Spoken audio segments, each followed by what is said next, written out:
Hello friends. GST में recent एक change हुआ है जिसको आने के बाद काफ़ी कन्फ्यूज़न है और आपने इसके ऊपर काफ़ी वीडियोस देखे होंगे यूट्यूब पर और कन्फ्यूज़न भी है कि सर अब किसके ऊपर जीएसटी लगेगा, किसके ऊपर जीएसटी नहीं लगेगा, रिवर्स चार्ज है, नॉर्मल चार्ज है। मैं बात कर रहा हूँ जीएसटी ऑन रेंट। रिसेंट में एक नोटिफिकेशन आया था। उस नोटिफिकेशन में ये जो चेंज है ये with effect from 10th of October से ये एप्लीकेबल हो चुका है। कंफ्यूजन जो भी है इस वीडियो के बाद नहीं रहेगा। डिटेल में डिस्कस करेंगे कि जीएसटी ऑन रेंट की केस में क्या चेंज आया है। चेंज कोई नया नहीं है, जो जीएसटी काउंसिल की मीटिंग हुई थी उसमें ये चेंज आ चुका था, बस हाँ नोटिफिकेशन अभी आया है। तो देखिए, नोटिफिकेशन आया था 8 अक्टूबर को। नोटिफिकेशन नंबर था 9/2024। इसमें कुछ चेंज किया गया है कि भाई GST on rent reverse charge एक नई एंट्री को ऐड किया गया है।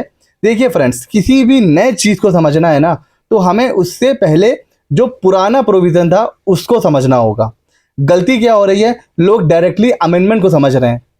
भाई, जब आपको पहले का प्रोविज़न नहीं पता है तो आपको अमेंडमेंट कैसे समझ में आएगा। तो पहले हम लोग बात करेंगे कि भाई पहले का प्रोविज़न क्या था। ये चार्ट है, आराम से समझ में आ जाएगा। प्रॉपर्टी अगर कॉमर्शियल है और जो लैंडलॉर्ड है वो अनरजिस्टर्ड है, ठीक है ना।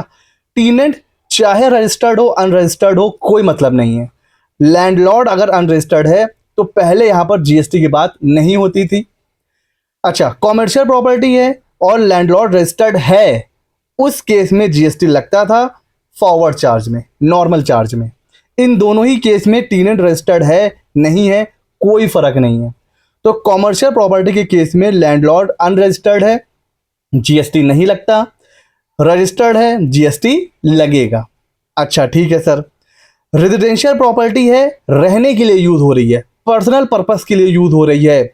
अब कोई फर्क नहीं पड़ता है लैंडलॉर्ड रजिस्टर्ड हो ना हो, टीनेंट रजिस्टर्ड हो ना हो, किसी भी केस में जीएसटी नहीं लगेगा अगर रेजिडेंशियल प्रॉपर्टी पर्सनल पर्पस के लिए यूज हो रही है तो। अच्छा, अब बात करते हैं अगर रेजिडेंशियल प्रॉपर्टी है बट वो रहने के लिए यूज नहीं हो रही है, कॉमर्शियली यूज हो रही है, नॉन पर्सनल पर्पस के लिए यूज हो रही है, उस केस में देखिए समझने की बात है, अगर लैंडलॉर्ड रजिस्टर्ड है या फिर अनरजिस्टर्ड है, दोनों के केस में अगर टीनेंट रजिस्टर्ड है तो यहां पर रिवर्स चार्ज में लगता है जीएसटी। अब आप समझ रहे हो, रेजिडेंशियल प्रॉपर्टी आप कॉमर्शियल पर्पस के लिए यूज कर रहे हो, किसी का घर है आपने ऑफिस बना लिया किराए पे लेकर, तो अब अगर टीनेंट रजिस्टर्ड है तो आरसीएम में जीएसटी पे करना पड़ता है। मतलब जो किराएदार है उसको जीएसटी पे करना है, मकान मालिक को नहीं पे करना है। ये मतलब है रिवर्स चार्ज का। अच्छा, अब बात करते हैं रेजिडेंशियल प्रॉपर्टी तो है और ऑफिस के लिए यूज भी हो रही है, कॉमर्शियली यूज हो रही है, लेकिन ना लैंडलॉर्ड रजिस्टर्ड है और ना ही टीनेंट रजिस्टर्ड है। इस केस में भी जीएसटी की बात नहीं होती है, कोई जीएसटी नहीं लगता है। ठीक हो गया जी, ये सारे केस समझ में आ गए। अब देखते हैं चेंज कहाँ हुआ है। तो नोटिफिकेशन में ये लिखा हुआ है, service by way of renting of any property other than residential dwelling. अब यहां पर एक बहुत ही बारीक सी चीज है जिसको समझते हैं। क्या लिखा हुआ है, एनी प्रॉपर्टी। क्या यहां पर इमूवेबल प्रॉपर्टी लिखा हुआ है? नहीं। कोई भी प्रॉपर्टी अगर रेंट पे दी जाएगी, कोई भी मतलब प्लांट एंड मशीनरी, मतलब बाइक, मतलब कुछ भी, कोई भी प्रॉपर्टी, प्रॉपर्टी के जो मीनिंग है ना वो जो डिफाइन किया गया है, कोई भी प्रॉपर्टी अगर है वो आप किराए पे दे रहे हो, ठीक है, और सामने वाला पर्सन रजिस्टर्ड है, देने वाला भले रजिस्टर्ड ना हो, लेने वाला जो किराए पे ले रहा है वो रजिस्टर है, अब यहां पर रिवर्स चार्ज आ चुका है। मींस पहले की जो 5 केस थे ना, 1 2 3 4 और 5, सर इसमें चेंज कहाँ हुआ है? ये जो पहला केस है ना सर, पहला पहला पहला पहला केस, इसमें चेंज हुआ है, बस सिर्फ इसमें चेंज हुआ है, सिर्फ इसमें चेंज हुआ है। बाकी ये second number, third number, fourth and fifth, नीचे के 4 केसेस जैसे पहले थे वो अभी भी हैं। ये जो फर्स्ट केस है ना, ये चेंज हो गया है।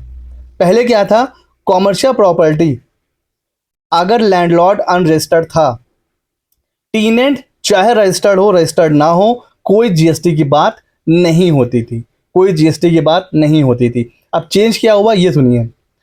लैंडलॉर्ड अगर अनरजिस्टर्ड है और टीनेंट रजिस्टर्ड है अगर, तो अब यहां पर जीएसटी लगेगा। जी हाँ फ्रेंड, अब यहां पर जीएसटी लगेगा, आरसीएम में लग जाएगा। आरसीएम में इसको मैं कैसे यूज करते हैं, इसको मैं लिख देता हूं।